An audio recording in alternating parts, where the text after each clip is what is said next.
அனைவருக்கும் இனிய காலை வணக்கம். நம் முன்னோர்கள் சொர்க்கம் நரகம் என்று இரண்டு உண்டு என்று நமக்கெல்லாம் கூறியிருக்கிறார்கள்.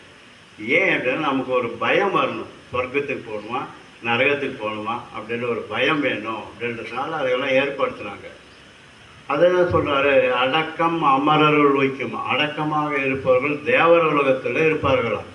அடங்காமை, அப்படி அடக்கம் இல்லாத என்ன பண்ணுவான்னா ஆறிருள் வைத்துவிடும். அவன் நரக்கம் என்கின்ற ஒரு இருளான ஒரு இடத்துல அவனை சேர்ப்பிப்பார்கள் என்று திருவள்ளுவர் கூறுகிறார்.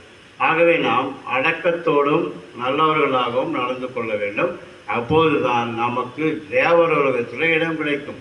அப்படி அடங்கவில்லை என்றால் நரகத்தில் தான் நமக்கு இடம் கிடைக்கும் என்று நம் முன்னோர்கள் சொல்லியிருக்கார், வள்ளுவரும் சொல்லியிருக்கிறாரு.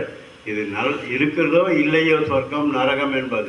ஆக நாம் அதை பின்பற்றி நடக்க வேண்டும் என்பது வள்ளுவருடைய வாக்கு. நம்முடைய ஆசை கூட அதுதான். அனைவரும் கூறுங்கள், அடக்கம் அமரருள் வைக்கும், அடங்காமை ஆறிருள் வைத்துவிடும்.